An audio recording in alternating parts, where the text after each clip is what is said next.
Si se estudian las conductividades de diferentes electrolitos en algún disolvente en particular, por ejemplo en el agua, entonces podríamos llegar a obtener las conductividades molares a dilución infinita para diferentes electrolitos. Entonces, por ejemplo, podríamos ver aquí que vamos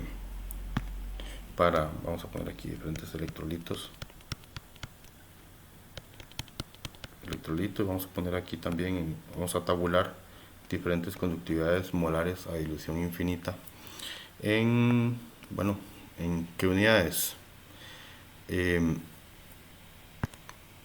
Bueno, las unidades son, vamos a repasar aquí un poquito, las conductividades molares se definían como las conductividades entre la concentración. La conductividad, ¿qué unidades tiene? Ok, la conductividad, ¿qué unidades tiene? Vamos a analizar eso. La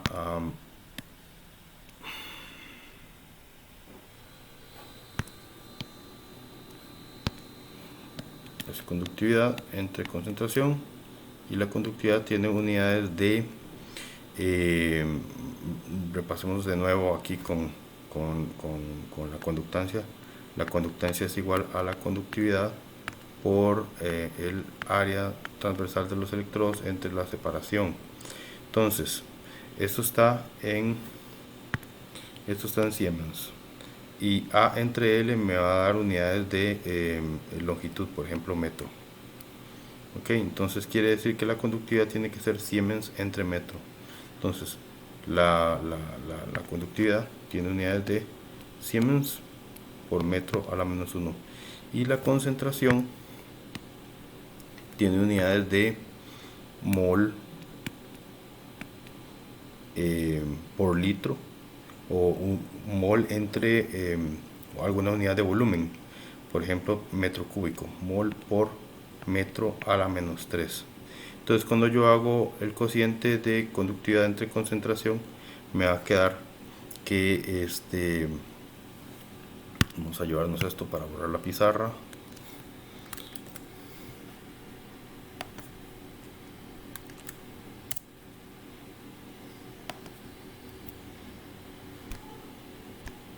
Entonces cuando yo tengo conductividad entre concentración, voy a tener que las unidades de esto son Siemens por metro a la menos 1 entre mol por metro a la menos 3, o sea, unidades de Siemens por metro a la menos 2, perdón, por metro a la 2. Esto está muy alto. Siemens por metro a la 2 por mol a la menos 1.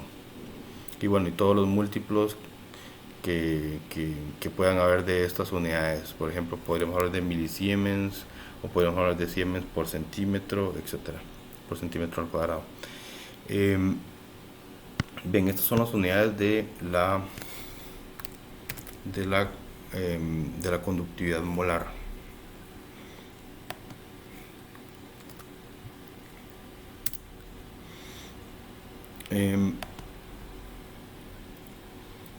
Entonces vamos a volver a la tabla de los electrolitos. Vamos a poner aquí diferentes electrolitos. Por ejemplo, vamos a decir aquí cloruro de sodio. Vamos a poner aquí bromuro de sodio.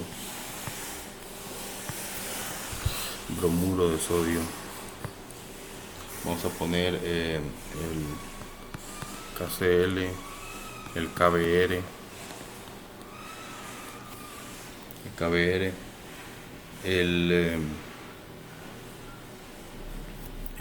vamos a tratar de hacerle un poquito más de campo a esto. No me ocupo aquí.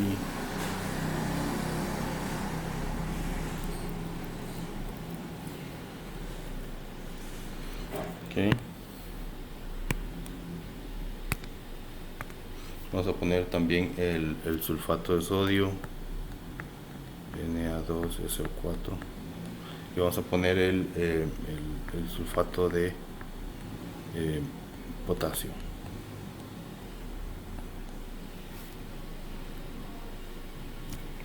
Ok.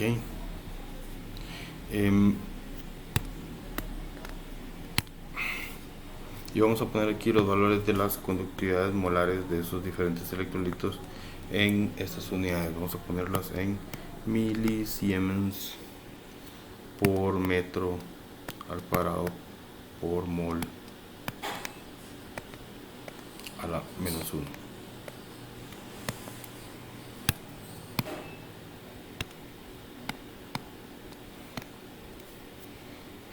Ok, vamos a escribir aquí los valores de esos diferentes electrolitos. Son conductividades molares a dilución infinita. Ok, vamos a poner aquí los valores. Entonces tenemos que para el cloruro de sodio es de 12,64. Para el bromuro de sodio es de 12,82. Para el cloruro de potasio es 14,98. 14.98. Para el bromuro de potasio es de 15,16. 15,16. Para el sulfato de sodio es de 26,02. 26.02. Y para el sulfato de potasio es de 30,70. Vamos a escribir aquí 30.70. Bien, entonces ahora una cosa que podríamos hacer es, por ejemplo, hacer la diferencia, por ejemplo, de estos valores de podemos hacer la diferencia entre el KCl. Vamos a hacer la diferencia. ¿Qué tal la diferencia? KCl menos NaCl. Ok, y eso nos va a dar un cierto valor. Y ahora podemos hacer también la diferencia entre el K2SO4 menos el Na2SO4, y eso nos va a dar un cierto valor. El valor que nos daría con entre el KCl y el NaCl es de 2,34. Y la diferencia de los valores que se obtienen entre el sulfato de potasio y el sulfato de sodio es de 4,68. Ok, entonces a partir de estos resultados se puede ver una tendencia. Vean que esta diferencia de acá es el doble de esta otra diferencia, y en esta diferencia están involucrados 2 iones potasio y 2 iones sodio. En esta otra solo un ion potasio y un ion sodio. Esto sugiere que las conductividades molares a dilución infinita se pueden descomponer en contribuciones de los iones individuales de la siguiente manera. Ya lo vamos a ver.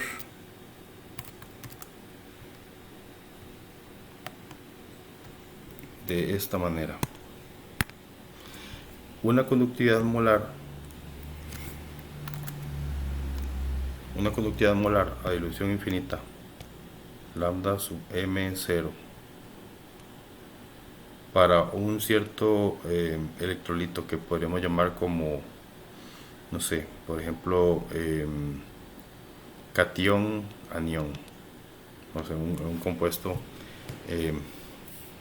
electrolítico, por ejemplo cloruro de sodio.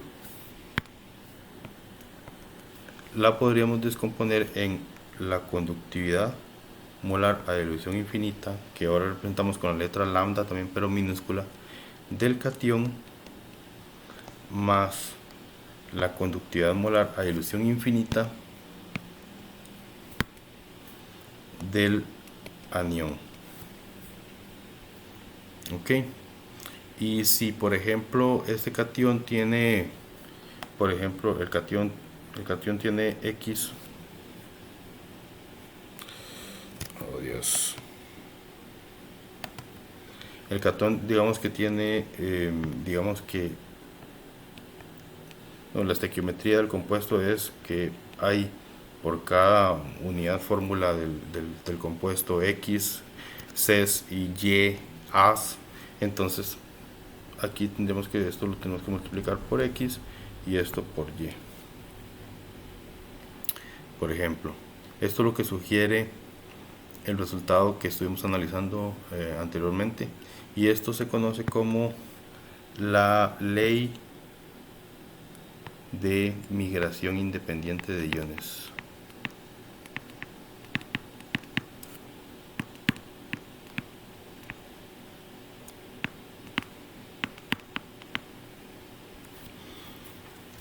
Ok, entonces para diferentes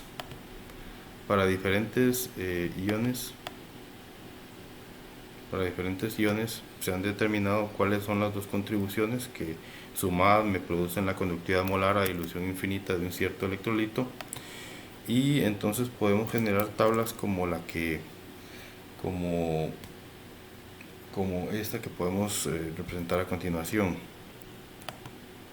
Entonces, por ejemplo, podríamos representar la conductividad de diferentes iones, la conductividad molar a dilución infinita independiente para diferentes iones, y si representamos esa información en unidades, en estas unidades de milisiemens por metro al cuadrado,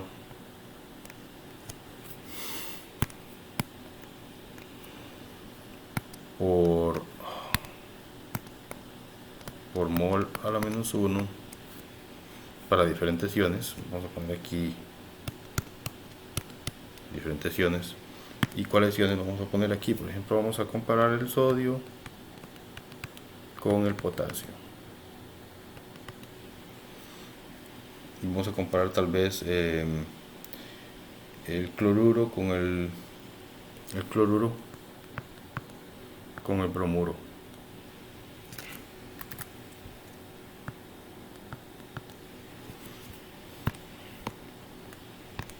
Entonces ponemos los resultados. Para el sodio tenemos que la conductividad a dilución infinita independiente para el sodio es de 5,01 en esas unidades. Para el potasio es de 7,35.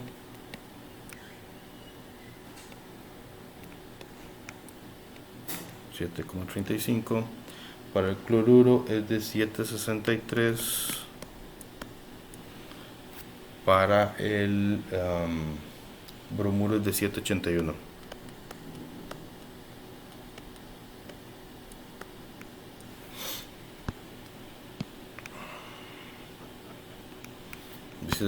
Entonces podríamos también analizar por qué estos valores son diferentes y cómo se podrían racionalizar, cómo se podría elaborar una explicación que me diga por qué, por ejemplo, el sodio tiene menor conductividad molar a dilución infinita independiente que el potasio. Y la explicación está en que este resultado sugiere que la movilidad del sodio es menor que la movilidad del potasio. Pero si nos fijamos en las propiedades periódicas, el potasio tiene un tamaño de ion en el vacío mayor que el sodio. El potasio es más grande que el sodio, pero la carga de ambos es la misma. Quiere decir que la densidad de carga del potasio es menor que la densidad de carga del sodio. Esto hace que la interacción de un cierto ion, eso lo vamos a poner aquí, tenemos un ion, pensemos en que tenemos un ion positivo. Un ion positivo en una disolución, por ejemplo, en estos casos son resultados de disoluciones acuosas, o sea, el disolvente es agua. El agua siempre va a estar interaccionando con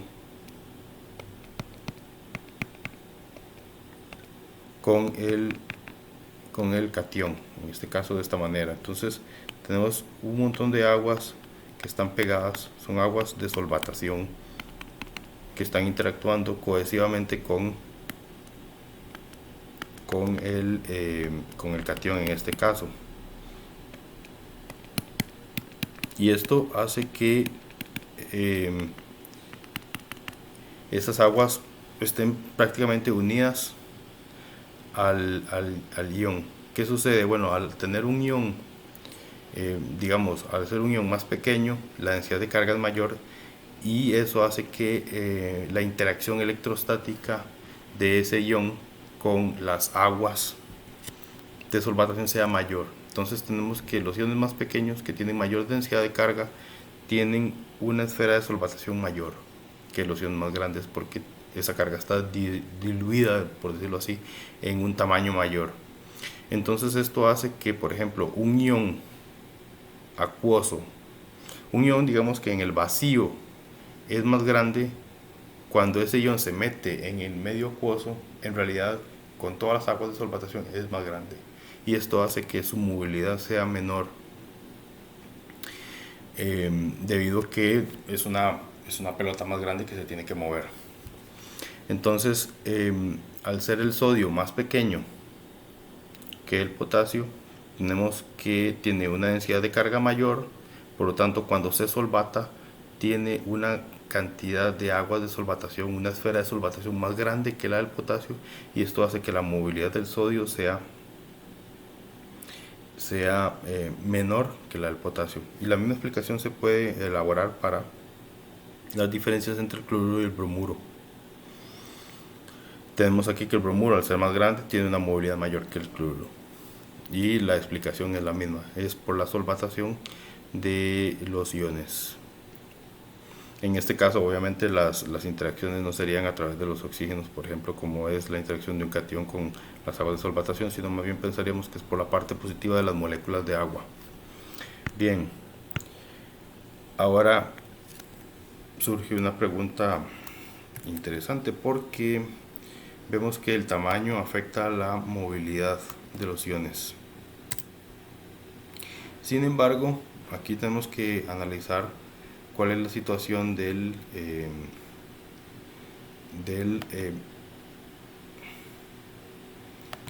por ejemplo, otros iones más pequeños o más grandes. Vamos a borrar esta tabla. Por ejemplo, vamos a borrar la información esta que tenemos aquí abajo. Vamos a poner ahora el ion es el protón o el ion hidróxido, y para el protón tenemos que la movilidad o la conductividad molar a dilución infinita independiente del protón en agua es de 34.96 y la del hidróxido es de 19,91. Ahora bien, dijimos que entre más pequeño, por ejemplo, cuando analizamos la situación de sodio y de potasio, el sodio, al ser más pequeño, tiene una conductividad molar independiente menor, porque al ser más pequeño tiene una densidad de carga mayor, y los iones hidratados van a ser más grandes, entonces, y por lo tanto con menos movilidad. Entonces, ¿cuál es la situación con el ion hidrógeno, con el protón? Que es todavía más pequeño, entonces debería tener una esfera de solvatación enorme, más grande, porque tiene una densidad de carga enorme. Sin embargo, aquí lo que ocurre es que el protón en agua se comporta de manera diferente, y la explicación es un mecanismo que no tenemos que estudiar.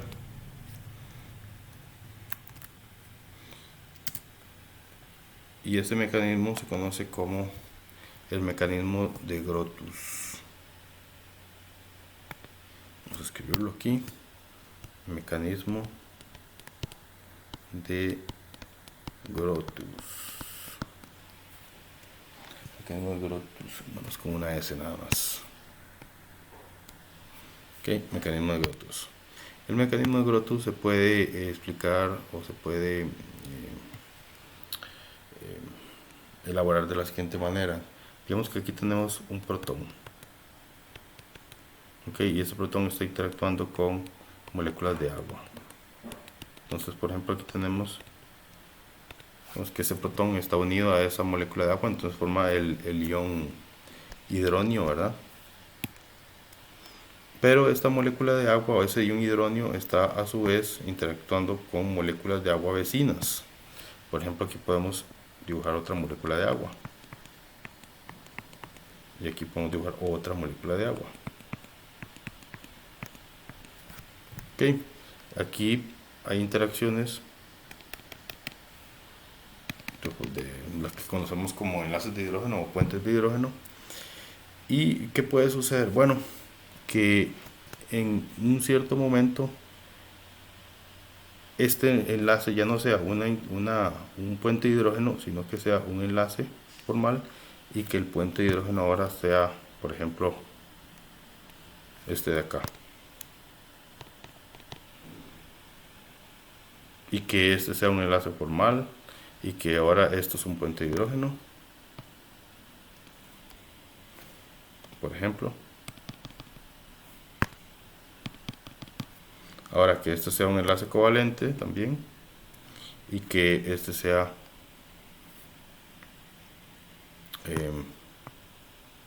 un puente de hidrógeno.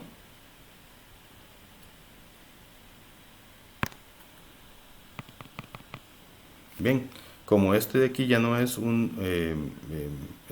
ya no es el protón que está interactuando a través de un puente de hidrógeno con una molécula de agua, entonces esta carga de aquí, por ejemplo, ya no está aquí.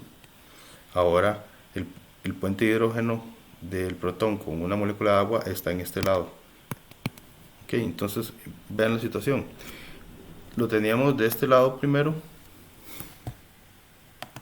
Lo tenemos de este lado primero, aquí en esta molécula, pero por formación de puentes de hidrógeno y desvanecimiento, digamos, de enlaces covalentes, porque se intercambian con una gran rapidez, podemos tener que ese protón que estaba aquí, ahora lo tenemos acá. Y esto se aplica para, digamos, el agua en todas las dimensiones, por lo tanto, con todas las aguas que estén interactuando y con todos los protones. Entonces, un protón que tenemos en una cierta posición lo podemos tener casi de inmediato en otra posición diferente, en una distancia, digamos, de 3 moléculas, 4 moléculas, 5 moléculas, las que sean. Entonces esto explica la altísima movilidad que tiene el protón en agua, y una explicación similar se puede establecer para el ion hidróxido.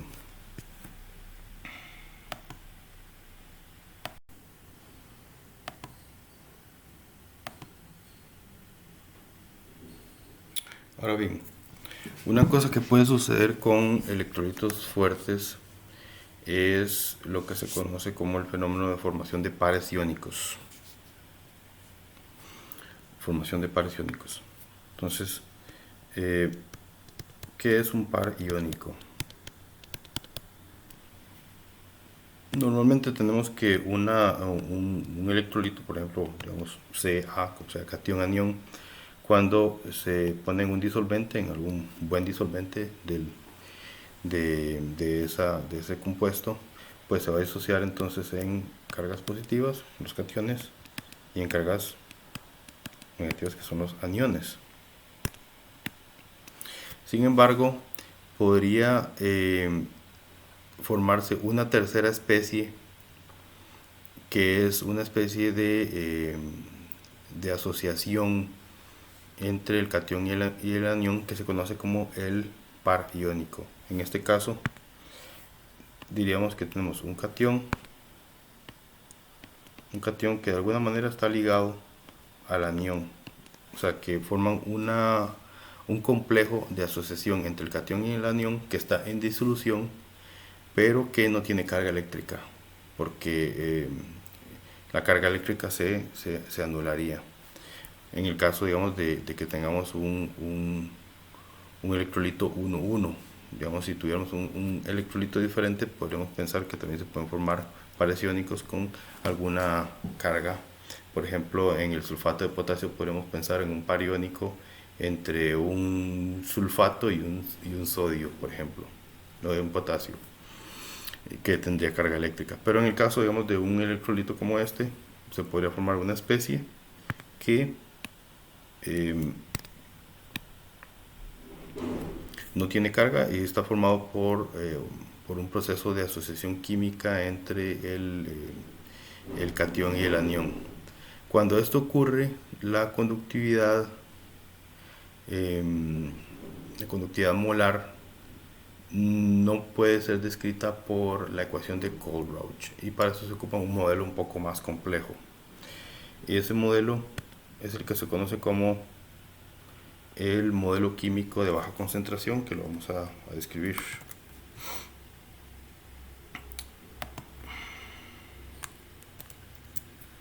En el modelo químico de baja concentración, la conductividad, vamos a escribir el nombre aquí,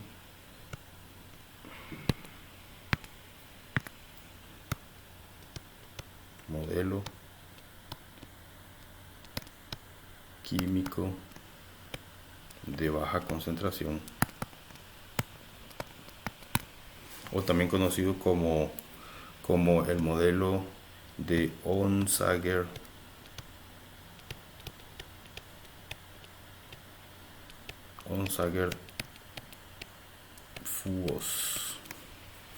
En este caso, la conductividad molar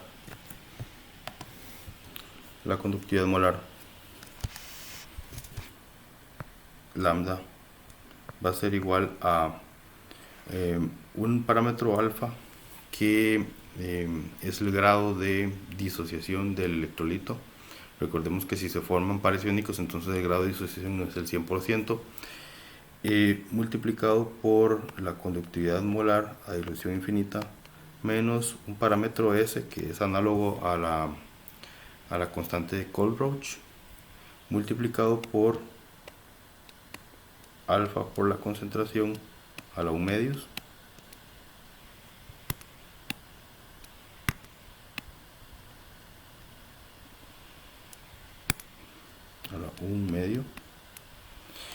más un parámetro E por alfa por C por logaritmo natural de alfa por C más una J1 por alfa por C más una J2 por alfa por C a la 3 medios. Es un modelo más complejo que tiene más parámetros. Los parámetros S, E, J1 y J2 son todos parámetros empíricos, aunque tienen un trasfondo teórico en la teoría de Onsager-Fuos. Y alfa viene a ser el grado de disociación del electrolito. Esto se aplica, por ejemplo, para electrolitos que tienen tendencia a formar pares iónicos. Naturalmente, la formación de pares iónicos se da más en, digamos, disolventes que no son tan buenos disolventes de algún electrolito en particular. Por ejemplo, en acetona o en alcohol o en otros disolventes que no sean tan buenos solvatando iones. Entonces, este modelo se puede utilizar también para obtener las conductividades molares a dilución infinita. Tiene más parámetros y por lo tanto ofrece muchas posibilidades de ajustar de manera adecuada datos experimentales de conductividades molares a diferentes concentraciones. Sin embargo, este no puede linealizarse. La ecuación de Colbrooch se puede linealizar porque hay una variación lineal entre la conductividad molar y la raíz cuadrada de la concentración. En este caso tenemos una forma funcional bastante complicada que no me permite linealizar la ecuación. En este caso es obligatorio el uso de métodos de ajustes no lineales, mínimos cuadrados no lineales. Esto ténganlo por si fuera de utilidad a la hora de analizar datos experimentales. y haremos algún tipo de ajustes con esta ecuación.